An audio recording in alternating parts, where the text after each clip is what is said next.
ProWrestlingTees.com/616entertainment is the only place to grab an official t-shirt for the channel. There's a million of them. Check them out. This video is also brought to you in part by the Patreon producers, without whom content like this would not be possible.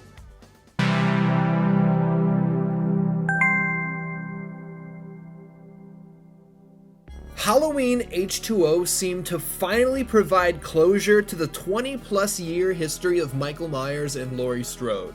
When another haphazard, half-assed, dim-witted sequel was released just 4 years later, fans felt like they'd been lied to, and the majority decided they'd been shit on for the last time. Halloween Resurrection couldn't achieve half of H2O's success, and now Halloween was drifting out to sea. Rudderless, aimless, and honestly, pointless. Mustafa Akkad and the powers that be were so strapped for ideas that they listed a poll on HalloweenMovies.com, literally asking fans what they should do next.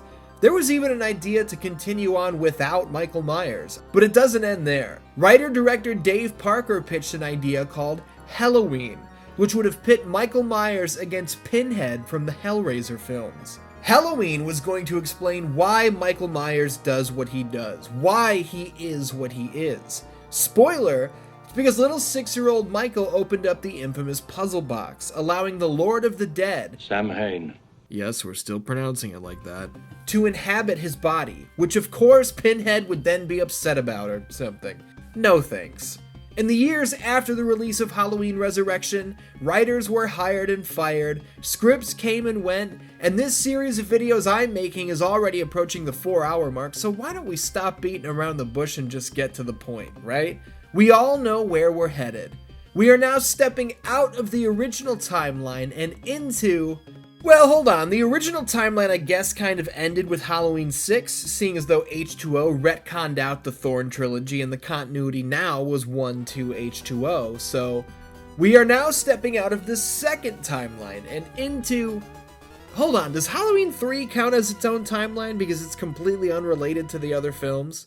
I mean, it is called Halloween 3. You know what? Let's put all this to rest on October 22nd, 2021. Explaining the timelines, a Halloween special will lay it all out in full detail once and for all. Okay, good. That's settled. Now back to business. We are now stepping out of everything we knew before and into the land of the reboot.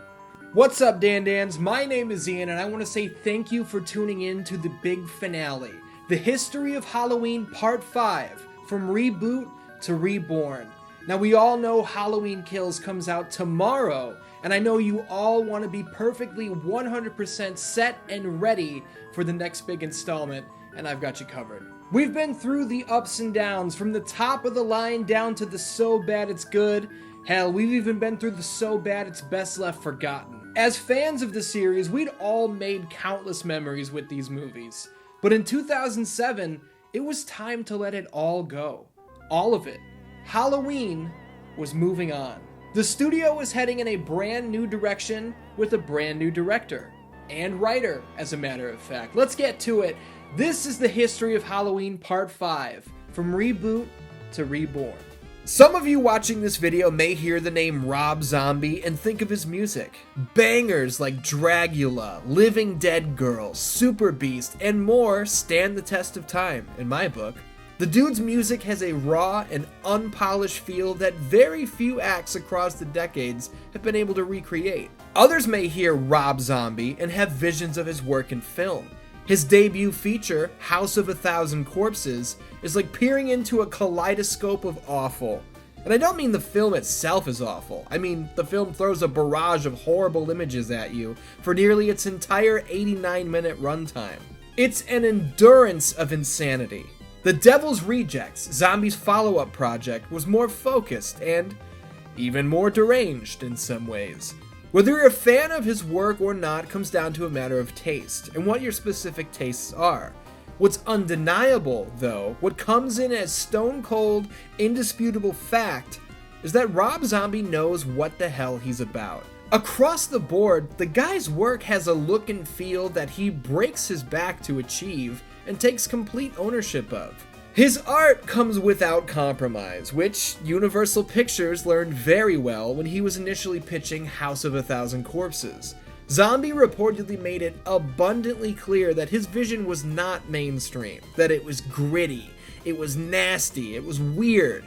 It was so weird that Universal decided to walk away from the project after viewing the completed film. No joke. Obviously, his style caught the attention of the Weinstein Company, who approached Zombie to take the reins of Halloween in 2006. Here's how it went down, in Zombie's own words. I got the thing like, oh, the Weinstein Company wants you to go have a meeting with him. Bob Weinstein, he's in LA, yada, yada, yada. So I go in to meet him, and he's just like, Halloween, what do you think? And I was like, oh, it's a great fucking movie. I mean, I didn't know what he was getting at. He's like, we own the rights, and we want to do something with it. We don't know what to do. Because they didn't know if they wanted to make another sequel or just call it Halloween but not have Michael Myers. And there was no preconceived idea, and it was my idea to basically try to reboot it, start over with new people playing all the same roles and do that. I feel it's important to note that he didn't go out of his way to get his hands on Halloween. The opportunity was presented to him. Rob Zombie felt that, with 8 entries into the franchise, with several timelines and retcons already in place, the formula itself wasn't only exhausted, but Michael Myers himself was no longer scary. We'd seen him too many times. He'd been involved in too many crazy situations. He'd been killed too many times for any of us to take him seriously anymore, which, that's kind of hard to argue. He's been burned, he's been shot, he's been arrested, he's been beaten with pipes, he's been decapitated, but not actually decapitated. He was burned again. Come on. It's all been done. Zombie felt that starting from scratch, erasing everything and wiping the slate clean was the only way to truly reclaim the luster that the shape had lost. Jumping off from square one would allow him to tell a brand new story, to create a brand new vision, free from the confines of over 25 years of lore. We've got a lot of ground to cover here, and I think the best way to start is to run through the film itself. When compared to the 1978 original, this new film is 1/2 prequel, 1/2 remake, which in and of itself is a strange decision, but that's the route he chose to go. I must warn you, in order to gain any enjoyment from this film whatsoever, you have to check your preconceived notions of what Halloween is at the door. Rob Zombie's Halloween, for the most part, is just that. Fundamental truths must be forgotten. What would once be considered storytelling sins are now the official lay of the land. You've been warned. We'll circle back and cover the production side of things after we get through the story. And once that's done, I have to get the hell out of here because this is not looking so good for me. The year is, well, we don't know what year it is. Ugh, this is bullshit. We all know it was Halloween night in 1963 that Michael Myers stabbed his sister. Rob Zombie doesn't know anything about Halloween. I told you, forget what you know. Let it go. All of it. You got it? Good.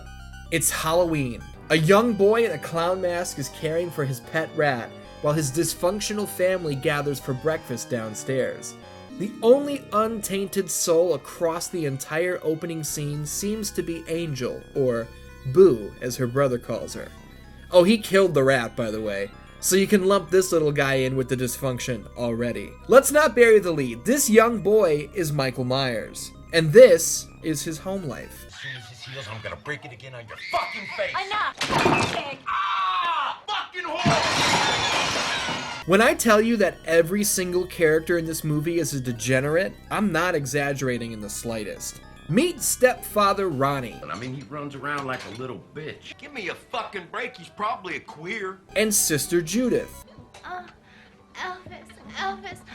Mother Deborah. Jesus, what is it with you in this goddamn school? I cannot keep coming down here like this. School bully Wesley. Your sister, I heard they had to pump the cum out of her stomach. Skip ahead a few years later, and even our new Laurie Strode is performing sexual acts on a bagel and moaning in front of her own mother. Honestly, everyone seems to exist on this heightened, exaggerated, trashy level of existence. I myself can be as crude and crass as anyone, but I never pretended to have sex with my breakfast in front of my parents. Anyway, yeah, life's a mess in the Myers house. It's a mess at school as well. When two jerks ridicule young Michael over the fact that his mom is a stripper, a fight breaks out, which leads to Mrs. Myers having to meet with the principal and Dr. Sam Loomis. So Michael got in a fight, right? What's the big deal? Well, the fight was one thing. The dead cat he was carrying around in his book bag, his trophies of pets that he'd seemingly killed and photographed himself, yeah, that's another thing entirely. Now, if you're 10-year-old Michael Myers, you've got two options. Option number 1 is to explain yourself. Option number 2 is to run into the woods and brutally murder the kid that made fun of your mom with a big old stick. Guess which option he sprang for? Back home later that night, his sister skips out on taking him trick-or-treating, even though she promised she would. Stepdad Ronnie throws gay slurs in his direction for no reason whatsoever. Now, if you're young Michael Myers, you're once again faced with two options. Number 1, deal with it. Someday you're going to be old enough to leave this life behind and make your own way through the world. Number 2, kill everyone in the house.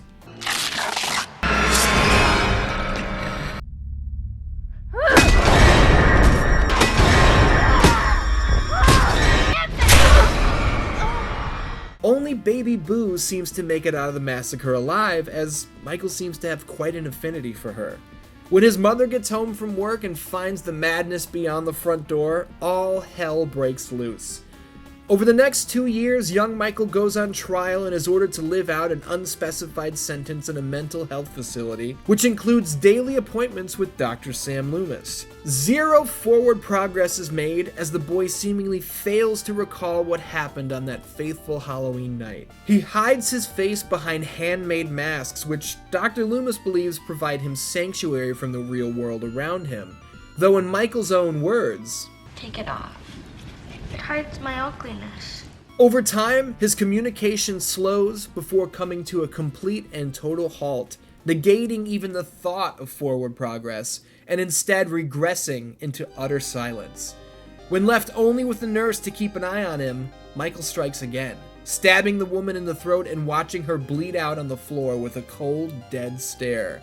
This is where Deborah Myers, for the first time, met the monster that lived within her son. Even through everything that had happened, she never stopped loving him. She never stopped visiting. She never stopped trying. She wanted to believe that her son was still in there, but on this day, she came face to face with the truth. With Baby Boo crying in the background and home movies of Michael playing on the projector screen, Deborah Myers put a gun in her mouth and gave up the fight. Good God, man, this is dark. This is about as dark as things can get, right? From here, we're about to jump 15 years into the future. But just because time has gone by, doesn't mean the world has gotten any less ugly. Michael Myers, now in his mid-20s, is fucking gigantic.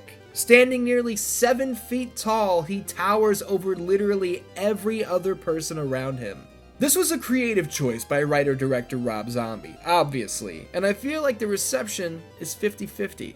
Some find this Michael scarier than ever, as how the hell could you not be scared of someone this large, who could do whatever they wanted to you at any given time? Others find it preposterous and unnecessary. That what made Michael scary in the first place is that he could be anyone under that mask. You make up your own mind. I'm not going to tell you what to think. This day is significant because it's the last time Dr. Loomis is ever going to visit Michael. He's not dying, he's not going to blow up on the way out of the building. No, he's just... there's nothing left here. It's been 15 years of nothing.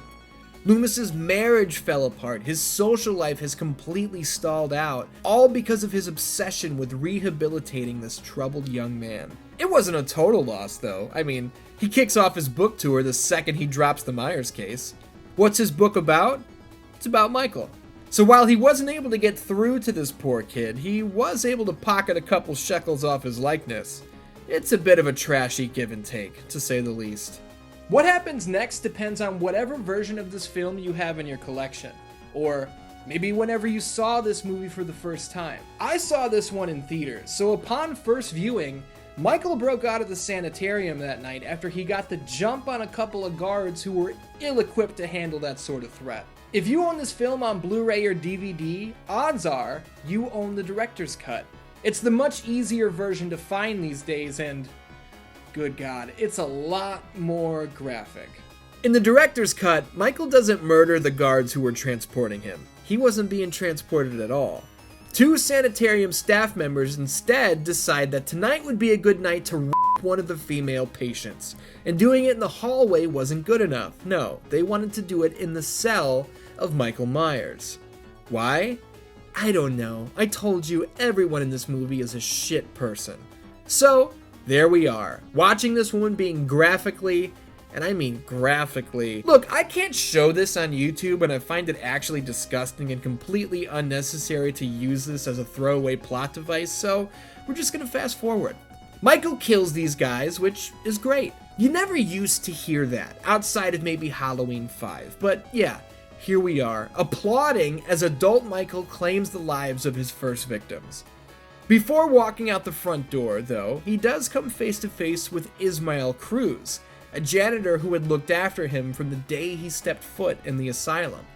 Obviously, Michael will spare Ismael's life, right? Wrong. He brutalizes this poor man, prolonging his suffering by holding him underwater before caving his head in with a television he ripped off the wall. Nobody is safe. Ismael had been his buddy for 15 years, and he was killed worse than anyone else in the building.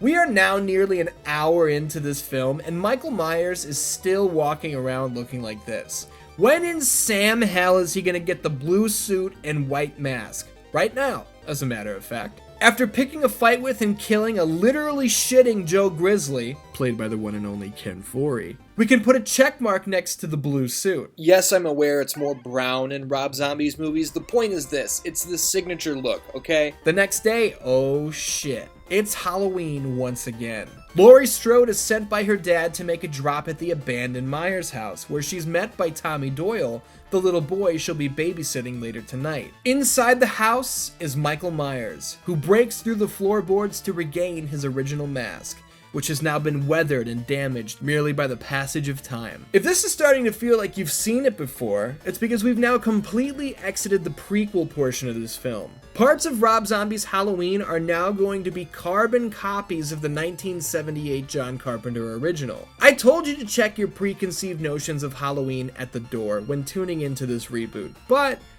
I understand if that's hard for you to do. It's hard for me to do. How can we not compare the two when parts of it are practically shot for shot the same? To this day, I find this to be an odd choice. Halfway through its 2-hour runtime up to this point, nearly every single second of this movie has come straight from the mind of Rob Zombie.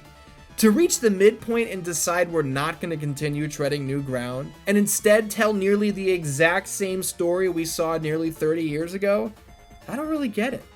But it's all here. Laurie spots Michael watching her out the window. Loomis warns everybody of the storm that's coming. Get back in there and get back on that telephone. Tell him who broke out of here last night. The Shape watches Laurie, Anna, and Linda walk home from school. Loomis and the cemetery groundskeeper discover that Judith Myers' gravestone has been stolen. Michael sticks Bob to the wall and murders Linda while wearing the ghost costume, only this time, the actress playing Linda shows full frontal nudity, and her dead, naked body is carried in a close-up for an uncomfortable amount of time. That's another thing I have to point out here as we go through. Rob Zombie's Halloween is a lot less, nice to its female characters, and maybe actresses by proxy, I don't know. Why are all these women so bitchy and nasty? Why are they all naked? Why do we see them bloody, begging for their lives, crying topless and helpless for such long periods of time? I didn't notice just how different the handling of the women was here in the remake back when I was 17, but at nearly 31 now and more in touch with the realities of the world, I certainly see it now.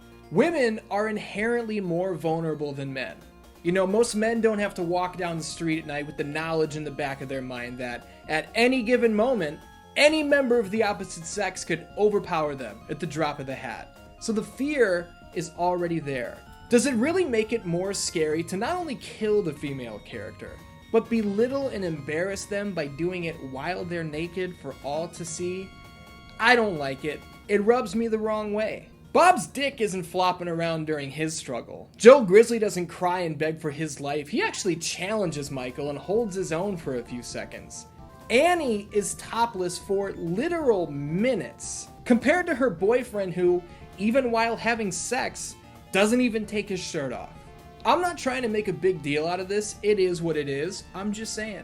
The women in this film were handled in a completely different manner than the men were. And if you don't understand why it's fucked up to only do this to the women in the movie, and you're about to type up a comment about how I'm an SJW or something, save your remaining brain cells because I'm not going to read it. I wish the best for you and everybody who knows you. But back to business. Yeah. Bob and Linda, dead. Laurie's parents, dead. Annie's boyfriend, dead. Annie, almost dead. Laurie's hanging with the kids while Loomis and Sheriff Brackett are heading into town. It's during this car ride that Sheriff Brackett tells Dr. Loomis that on Halloween night, 17 years ago, he was the first to arrive at the scene when Deborah Myers killed herself. In an attempt to save this poor, innocent baby from a life of stigma and darkness, he took the baby himself and dropped her off at an emergency room.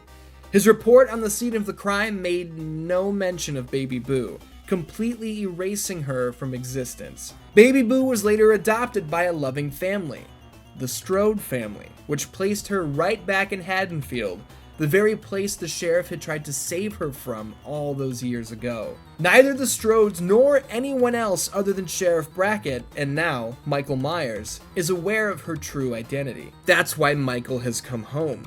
Boo is the only person in the world he's got left. Laurie finds Annie and her boyfriend not doing so well, and that's when she sees Michael for the first time. Michael knows who Laurie is. That's his sister, little baby Boo. But Laurie? She has no clue who this nearly 7-foot monster holding a knife that he just used to butcher her friends is. She just knows that she's gotta get the hell out of here. The chase is on. People are killed along the way. The kids get out of Dodge. Sheriff Brackett finds his daughter barely clinging to life. And oh shit. Michael got her. He doesn't kill her though. No, he brings her to a secret place. A place he has decorated to look like a family reunion. Linda's corpse acts as a stand-in for Judith on the ground. The headstone for Mama Deborah overhead. Little Michael and Baby Boo. All together once again. He kneels down and presents his little sister with a photograph of the two of them from better times. He even drops his knife and removes his mask, indicating to his sister that he is not a threat. But she doesn't understand. How could she?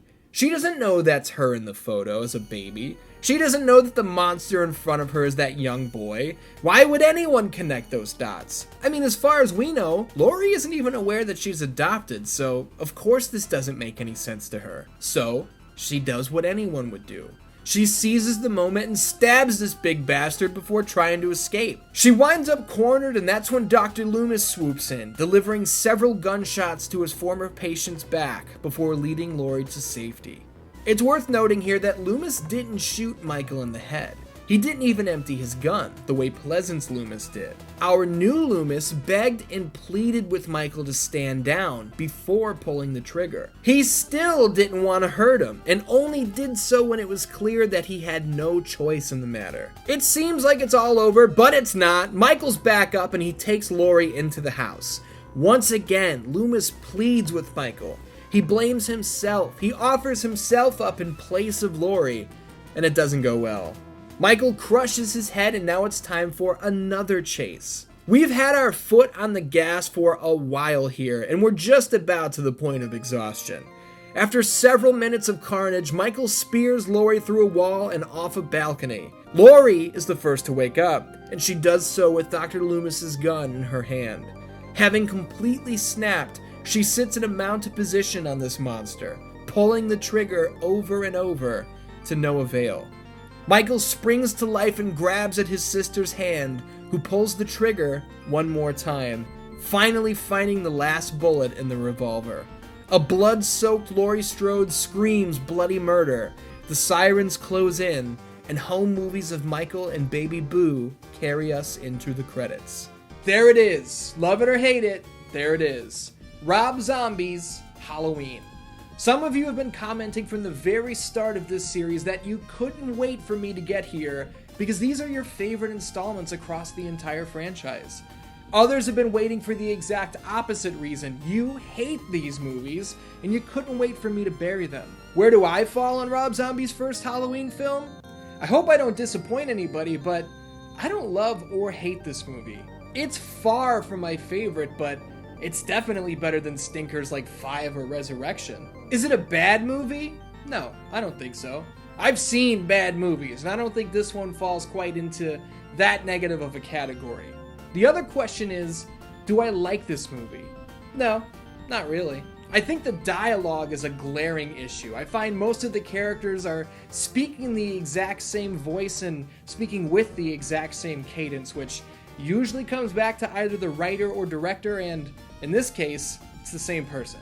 Let's take a second to shine a light on the good and the bad, to try and give this one as fair a shake as possible. We'll start with the good. If you're a gore hound, this movie's got you covered. You're gonna get lots and lots of blood in this picture, that's for certain. Obviously, if you come into this already a fan of Rob Zombie, you're gonna pop for his regular casting choices like Ken Foree, Sid Haig, William Forsythe, Sherry Moon Zombie, and more. But it's not just the usual zombie suspects that general horror fans will be happy to see. We've got Jamie Lloyd actress Danielle Harris, this time playing Annie Brackett.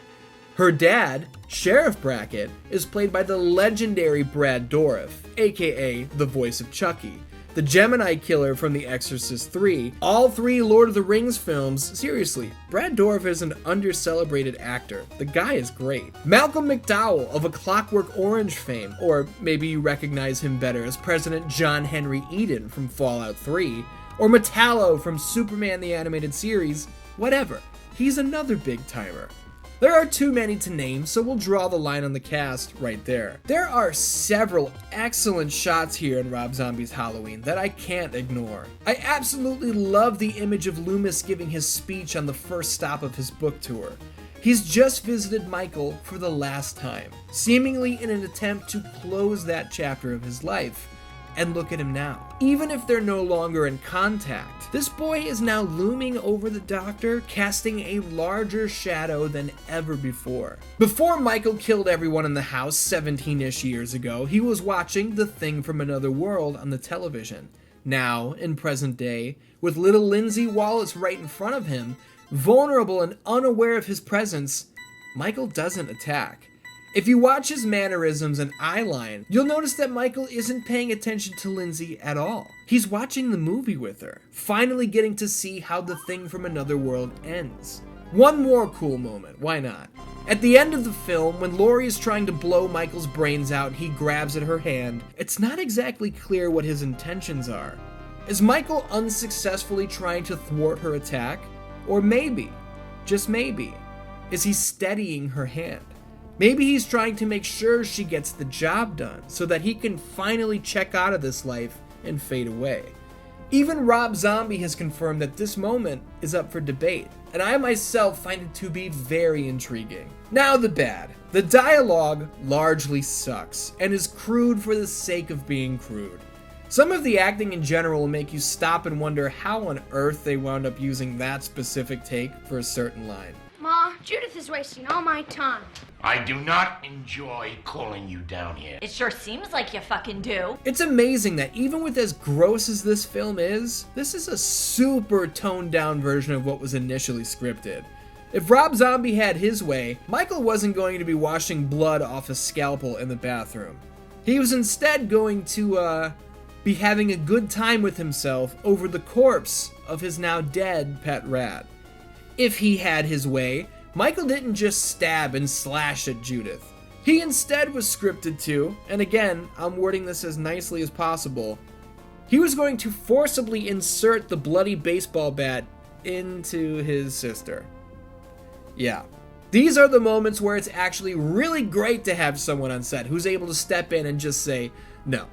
I audibly laughed in the theater when young Michael dons the classic mask for the first time, and I wasn't alone. Rob Zombie made a point to add significance to the mask by connecting it to the night he went on his rampage at home, rather than it being a random mask Michael stole from a hardware store. But that little body topped with such a large-headed mask is hilariously stupid looking, and does not serve the scare that was intended. I didn't need to see a mentally ill patient get gang raped by staff members, especially when it served no purpose to the story whatsoever. And all in all, this movie's just too goddamn long. Rob Zombie wanted to do 2 movies, a reboot prequel and then a remake of the original, but the Weinsteins didn't go for it, and he had to smash his 2 visions into one, and it shows.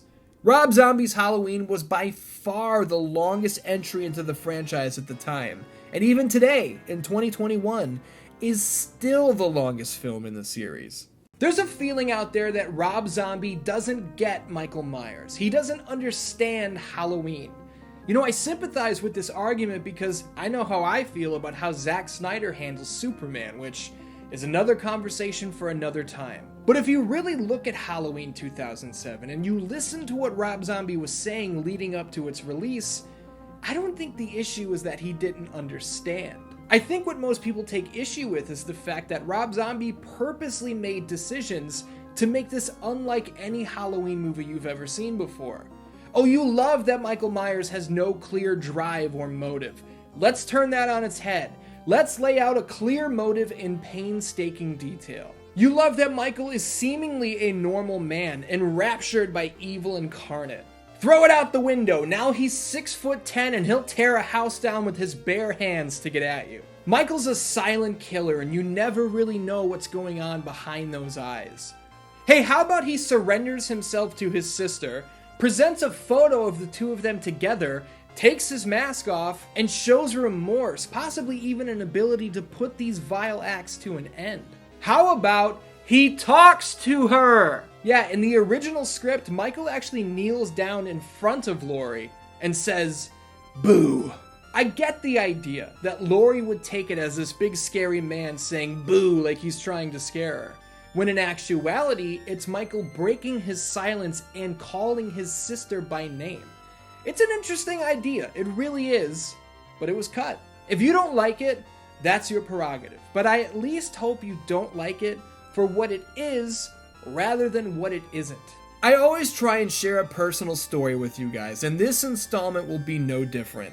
Danny Trejo is a legend, right? We all know that. We all get that. His character here in Rob Zombie's Halloween, Ismael Cruz, he's the best. He's a good man with a good heart. It's painful to see him get killed, it really is, but a long-lasting story sprang from this scene. While pleading for Michael to stop, Ismael says, "I was good to you, Mikey." I was good to you, Mikey. My good friend Bathroom Money Tim Ewers and I have never and will never forget this line. Whether there's an appropriate reason to use it or not, we might even create one just for the sake of saying it. But whenever we're together, you're gonna hear this line. I was good to you, Mikey. I don't know, man. It's just one of those things that sticks with you. I was good to you, Mikey. When it all comes down to it, love it or hate it, Rob Zombie's Halloween was a major hit, grossing over $80 million at the box office. If you're keeping score, this was the new box office king across the entire franchise. Now, is 1978 money the same as 2007 money? No. If you adjust for inflation, the number changes. But I'm just telling you about the total box office gross as a round figure, damn it. If you want to do the math, do it yourself. The point is this. The movie was a big-time success. I mean, financially it was. Critics buried it pretty hard, none more so than John Carpenter himself, who disliked Michael's physical size, the in-depth backstory given to the killer, and seemingly Rob Zombie himself. Carpenter questioned why that piece of shit lied about him and their interactions with each other. Goodness gracious. The fan base, to this day, more than 15 years after the release of Rob Zombie's first Halloween film, are still split down the middle. Some love it, some hate it. Some, like me, don't really care one way or the other. This is not a part of my personal canon, so this may as well have not even happened for me. You'd think that the money rolling in the way it did would have been a surefire guarantee that Rob Zombie would have come back for a sequel. That he would have been dying to continue paving a new path for one of horror's greatest franchises ever. You'd think that. But that's not the case. The fact of the matter is that Rob Zombie would have rather done nothing at all than return for another Halloween film. Zombie has stated over the years that he felt incredibly stifled by the Weinsteins and their constant tampering with production, so he was out. Find somebody else to do your next Halloween, you bunch of dorks. That's the Zombie way. Well, that's what happened. A new duo was brought in to write and direct a sequel taking place in the Zombieverse. Is that what we're gonna call it? And all seemed well and good until old Mr. Zombie, totally by chance, was shown a script for what was to come. He absolutely hated it, and it was in that moment that he basically said, you know what, fuck it. This is my world. I pushed this boulder down the mountain. I might as well be the one to describe its destructive journey down to the bottom, right? He'd gotten away from the film world, worked on a ton of music. He got his head clear. Yeah. This was it. The time was right. Rob Zombie was officially back for Halloween 2. One of the key factors in Zombie taking the reins once again was producer Malik Akkad's instructions to do whatever the hell he wanted to do creatively. The gloves were off. The established rules of Halloween may as well have been written in Expo marker on a dry erase board because them shits were free and clear to be wiped out at any given moment. And yeah, maybe you caught that. I said Malik Akkad, not Mustafa Akkad. Malik Akkad is Mustafa's son, and he'd been involved with Halloween productions at his father's side for over 20 years at this point. Mustafa Akkad, an OG on the Halloween front, was tragically killed in 2005 alongside his daughter Rima Al-Akkad in an Al-Qaeda suicide bombing. It's really awful how many times we've had to do this across the history of Halloween, but raise your glass, Dan-Dans. I haven't always agreed with his decisions, and I maintain that several of Halloween's worst missteps were 100% his fault. But creative decisions for the big screen and the real loss of human life are worlds apart. R.I.P., big man. Thanks for getting this crazy franchise off the ground in the first place. Malik Akkad wasn't as strict as his father, obviously, and through Rob Zombie's Halloween 2, it shows. But more on Halloween 2's story in a second. Let's set the scene a little more before we dive in. Production of 2007's Halloween was a pain in the ass, according to Rob Zombie, who claimed that an endless barrage of studio notes were coming his way on a daily basis, most of which weren't even worth reading. With his head cleared and ready to get to work on this sequel, now was the time. Now this thing's gonna run like a well-oiled machine, right?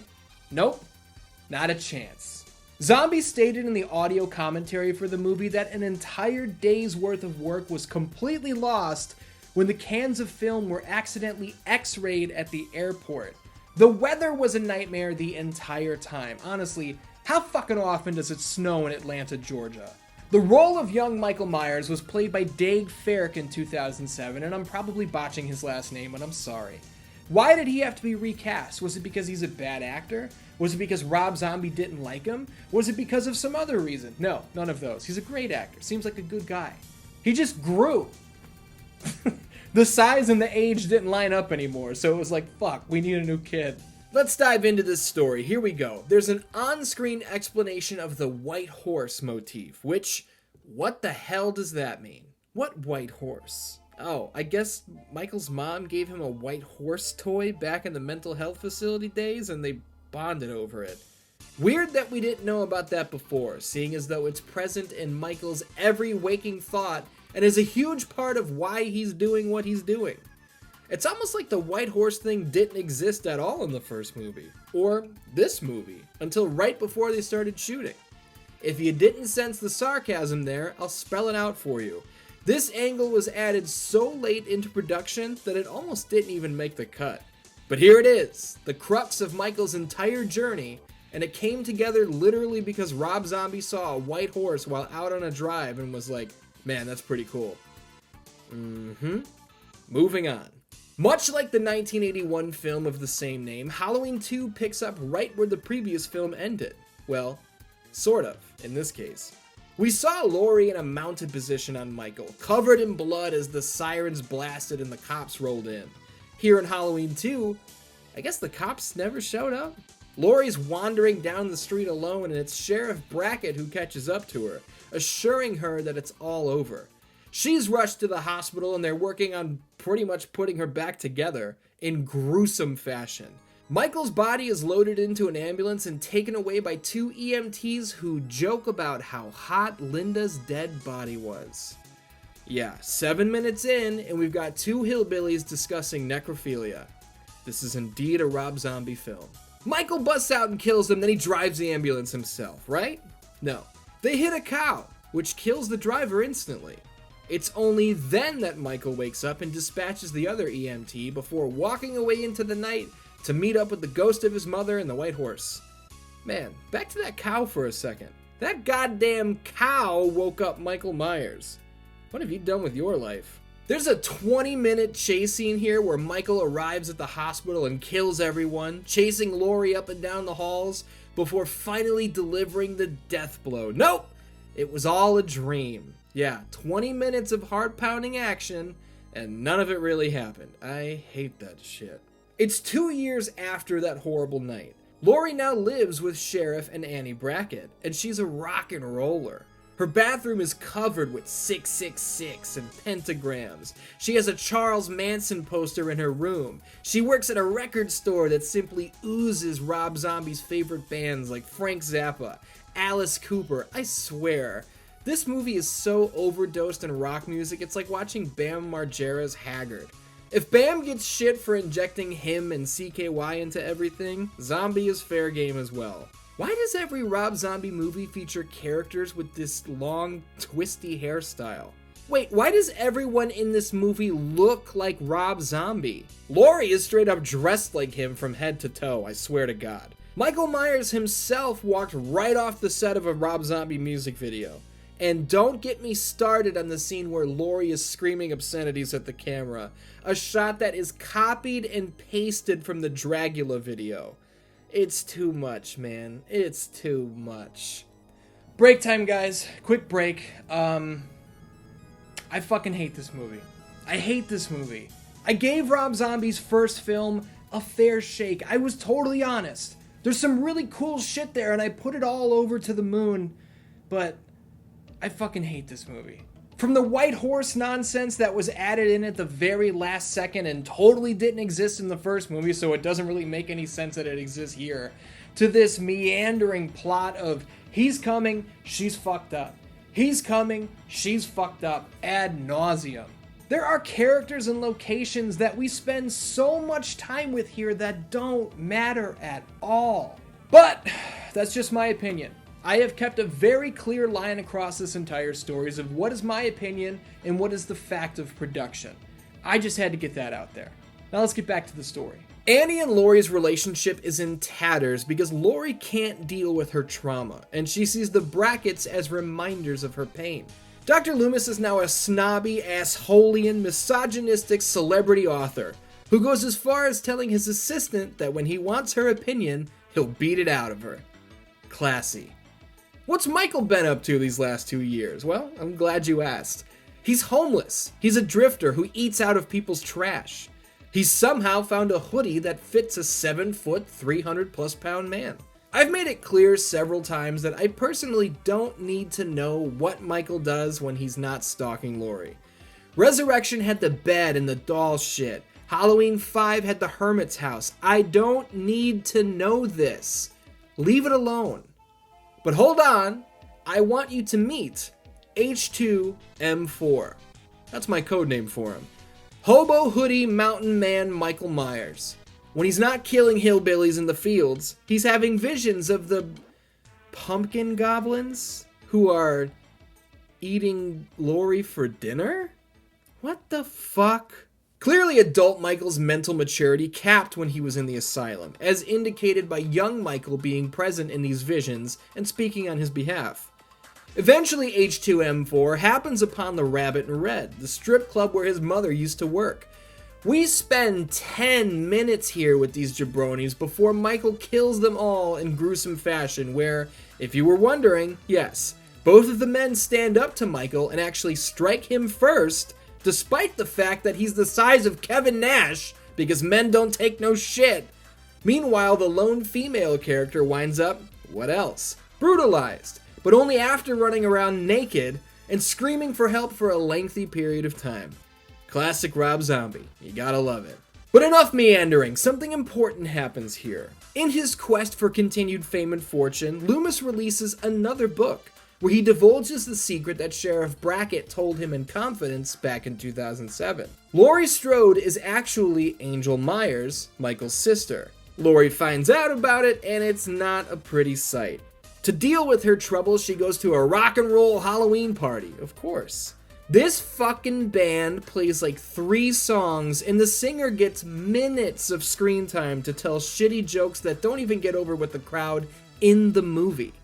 This is another 10-minute chunk, by the way. 10 minutes of this. Laurie's having the same visions Michael is, by the way. She's seeing her mother in the White Horse. What else is going on? Oh, Loomis appears on Chris Hardwick's talk show with Weird Al. Alright. What's Annie up to? Oh, Michael kills her. Eek. Hasn't she had it bad enough already? Laurie's other friend gets got while trying to call the cops, too. Okay, this is on now, huh? Michael gives chase by breaking through the door of ultimate angst, and Sheriff Brackett shows up on the scene to discover his daughter in a pool of blood once again, and this time, she doesn't make it. I've stated my opinion on this film, but I'm fair, and it's time to give credit where credit is due. Brad Dourif acts his fucking ass off right here, as you might expect. You buy the pain he's feeling. You feel it yourself, simply because of how good he is. Real home movie footage of Danielle Harris is cut in here to really drive home the pain of a father who has lost his little baby girl, and motherfucker, it's tough. The highlight of the film, by far. Laurie is picked up by a man blasting some good old rock and roll, but fuck you, Michael says no, bashes the jabroni, and flips the car down a hill. The reunited Myers clan carry her to a barn in the middle of nowhere for the big moment, and this is where Laurie has a full-on conversation with her mom's ghost. Before Michael can follow through with his mother's orders to take them all home, a helicopter appears overhead. Sheriff Brackett and the boys have the place totally surrounded. Dr. Loomis, humiliated by the talk show appearance, has the quickest and most unearned change of heart in Halloween history, as he arrives at the scene telling Sheriff Brackett, "I owe you this!" and crashing the Myers party. How do you know where they were? It doesn't matter. How did he get there so fast? It doesn't matter. It doesn't matter. Just go with it. Loomis finds Laurie writhing and squirming, fighting against no one. There is no little Michael holding her down, which we already know. Listen, Michael gores him through a wall. He tears his mask off and looks Loomis in the eye and says, "Die!" before stabbing him to death. Yes, indeed, Michael Myers speaks. And after not saying a word for almost 20 years, what a way to blow the roof off the joint, right? Die! I think the murder gets that point across. Michael really could have blown our minds by saying, "You failed me," or "You left me behind, you were all I had," but no. Die! After killing Loomis, the cops have seen enough, and they shoot Michael another 8,397 times. Laurie emerges from the barn, grabs the knife, and just before she can stab the already dead Dr. Loomis, she is also gunned down. Her dying visions are of her mother and the White Horse, who approach down a long corridor. She grins madly as we close this chapter on Halloween Forever. That's Rob Zombie's Halloween 2. That's it. Michael's dead, Laurie's dead, Dr. Loomis is dead, everybody's dead, except Sheriff Brackett. I mercilessly shit on Dominique Othanen-Girard, the director of Halloween 5. I shit on that guy for days, and he fucking deserves it. He was terrible. I stood up for Rob Zombie when Othanen-Girard claimed that Zombie stole 80% of Halloween 5 for his Halloween movies. Carbon copy style stole them. That's bullshit. There are similarities, there's no doubt about that, but carbon copy stealing is way overstretching it, and that's just Othanen-Girard jerking himself off. It is a fact, though, that this Halloween 2 has much more in common with Halloween 5 than any of the other films in the franchise. And Rob Zombie himself, as a director, has much more in common with Dominique Othanen-Girard than any other director in Halloween history. That might have pissed you off if you're a big fan of this movie, which I get, but hear me out, and I'll provide the necessary context. Jamie and Michael share a telepathic link in Halloween 5. Laurie and Michael share a telepathic link in Halloween 2.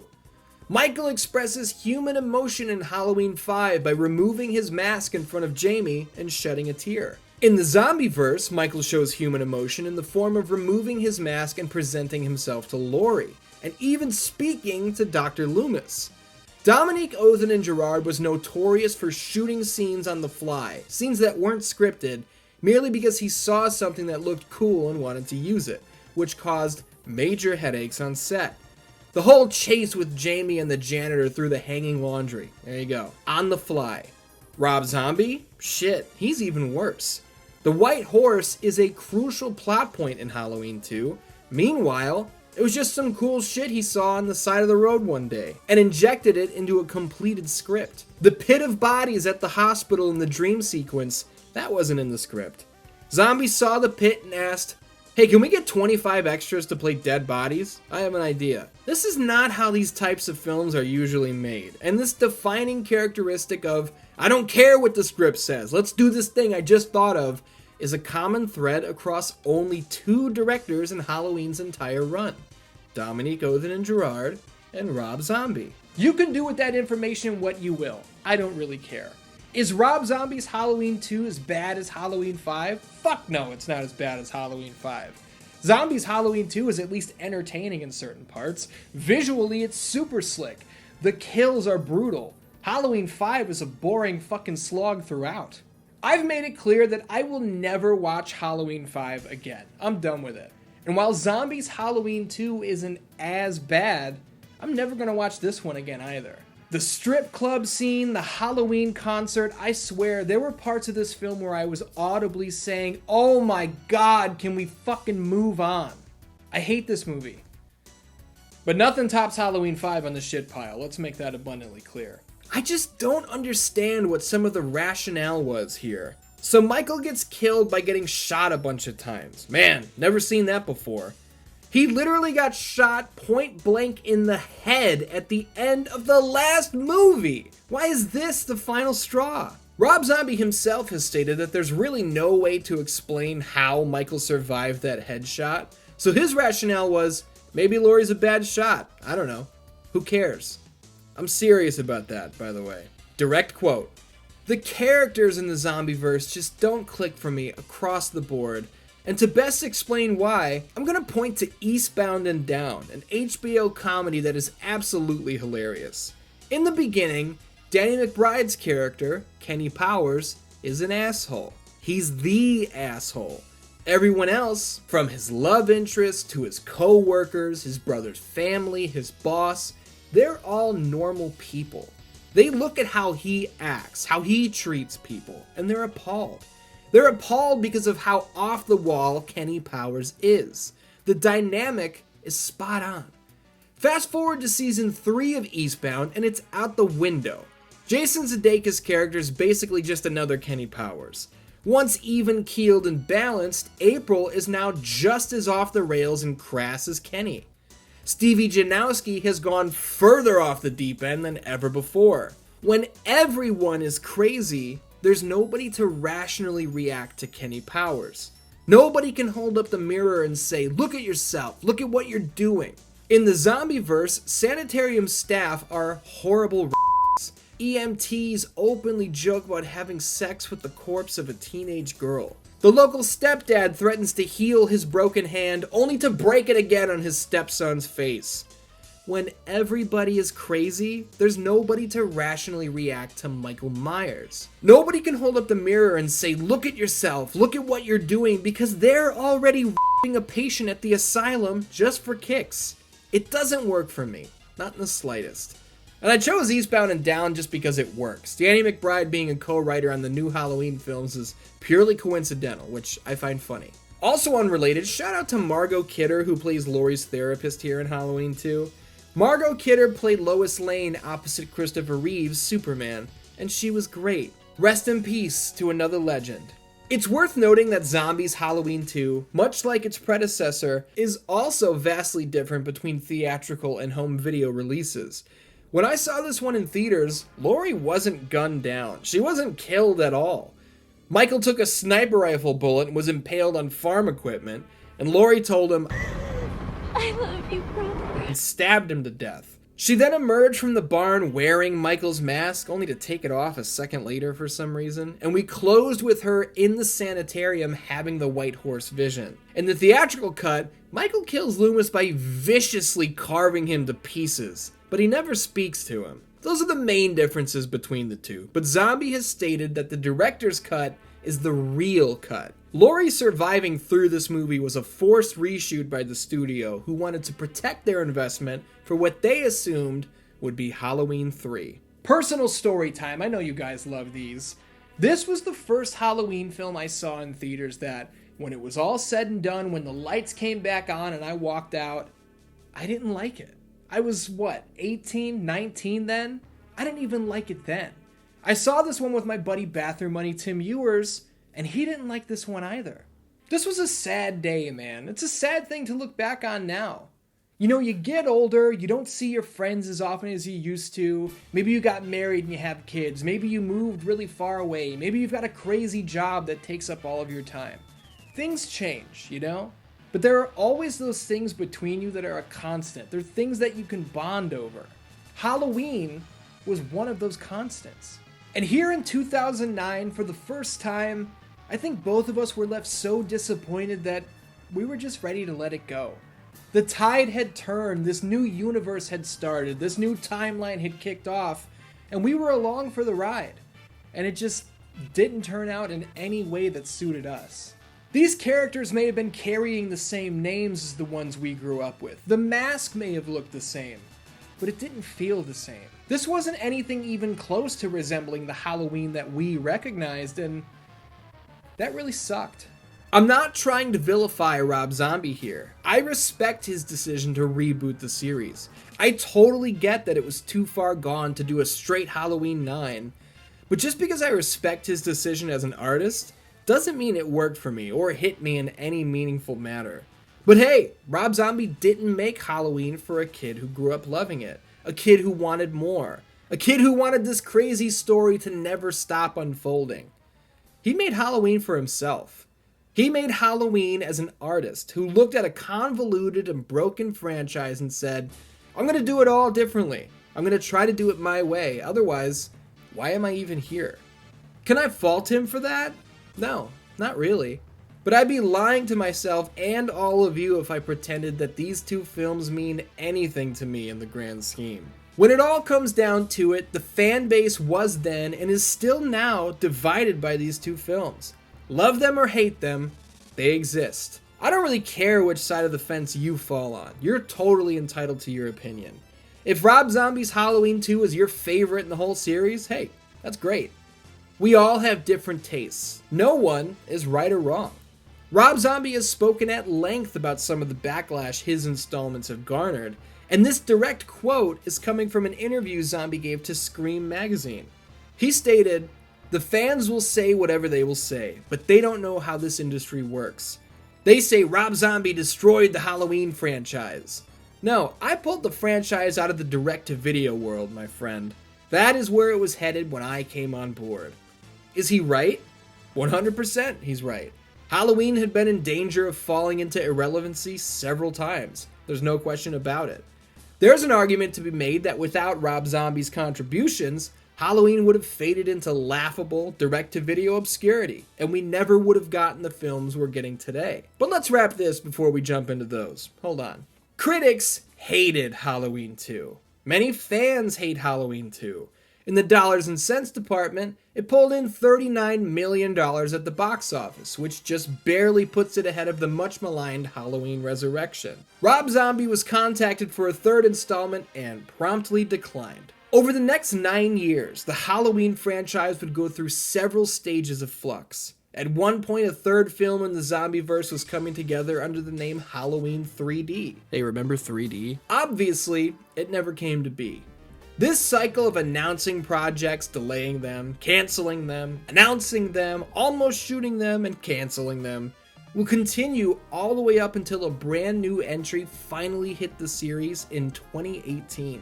Simply titled Halloween, this film would act as a direct sequel to the 1978 John Carpenter original, and holy shit, are you ready for this?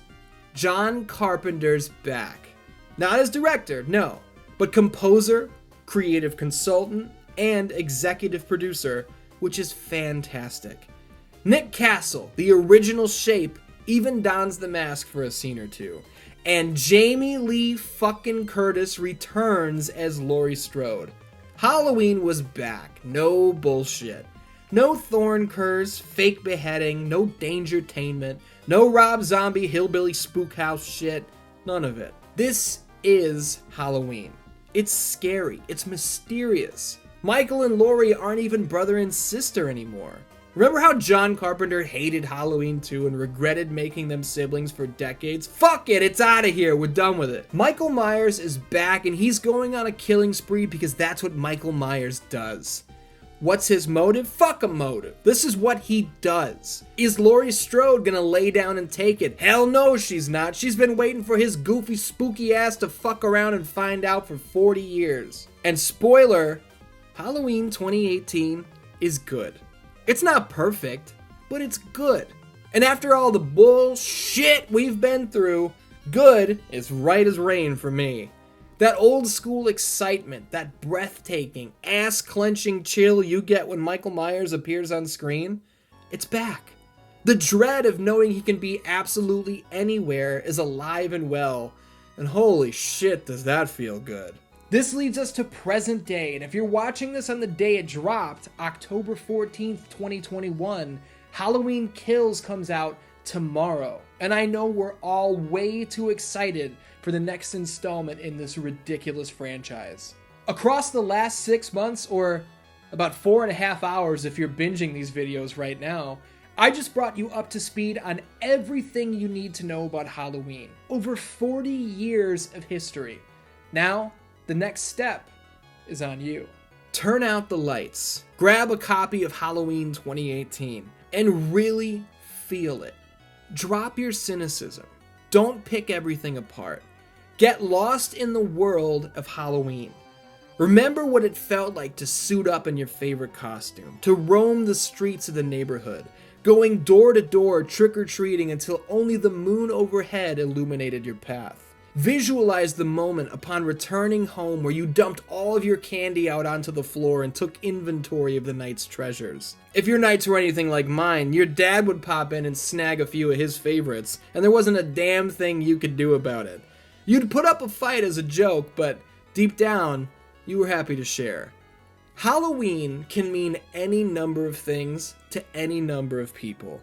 When I started writing these videos, when I first set off on making this retrospective, Halloween conjured up images of a man in a white mask.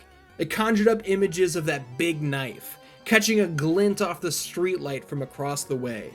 But now, at the end of all this, I realize Halloween is way more than just a series of films. Halloween is Laurie Strode, Halloween is Dr. Loomis, Halloween is Michael Myers, sure. But all of those things together are woven into my childhood. The fucking memories of dressing up and mimicking different scenes, doing impressions of the characters, drawing pictures of that immortal mask, watching these movies during sleepovers way past the point that we should have been asleep, they may as well be stitched together in the back of my mind with black and orange thread. Writing and creating these retrospectives, making videos of all kinds for this channel, this is what I love to do. This is all I ever wanted to do. And the first movie I ever made when I was 12 years old was a Halloween movie. It was like 3 minutes long and it sucked. It was Bobby Morrissey's camera and Tim Ewer's mask. Bobby's little brother Johnny was hiding under a blanket with a boombox to play the Halloween theme when Michael entered the shot. That's Halloween. I'm not happy all the time, but I do my best to make sure the people that I care about are smiling. I'm not proud of myself 24/7, but I try and take inventory on what I have achieved from time to time. I'm not perfect by any means, but I'm certainly doing what I was meant to do in creating shit like this and sharing my stories with you guys. And there's no way in hell I'd be who I am without Halloween. This whole history of has been a love letter to one of the most influential pieces of my childhood's puzzle, and I certainly hope I've done the series proud. Next year, this whole world comes to a close. October 2022, Halloween Ends promises to deliver a finality to Halloween unlike anything we've ever seen before. And the sheer thought of finality has my mind racing with how the hell they intend to pull that off. I know only one thing for certain. I can't wait to see how it all plays out. Dan, thank you so much for watching the history of Halloween. This has been an incredible amount of work that I can't possibly do justice through words, but it's all been worth it. There were stories here that I've wanted to tell for a long time, and now I've told them. They're out there. They're gone. It's a weird feeling. But the stories don't stop there. Once kills and ends are out, yeah, I'll spoil it right now. The History of Halloween Part 6 is definitely happening.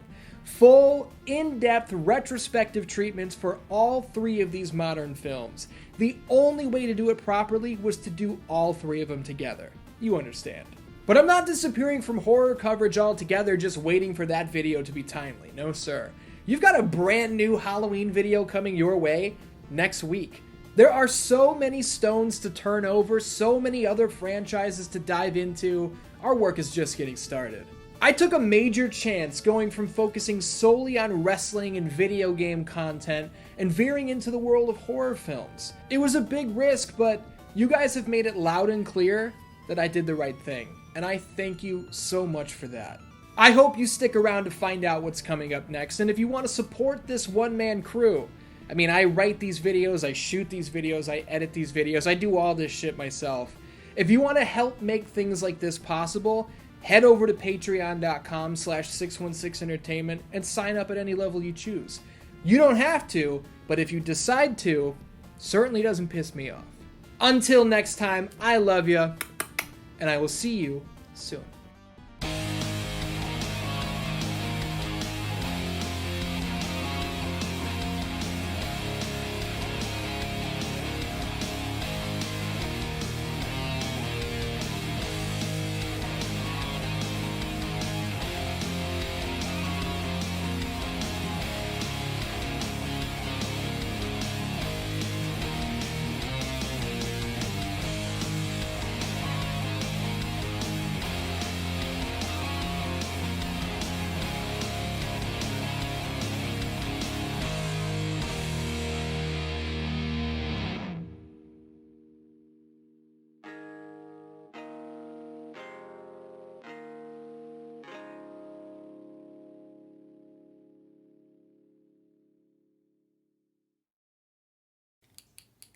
Why can't I have more fucking fog, goddammit?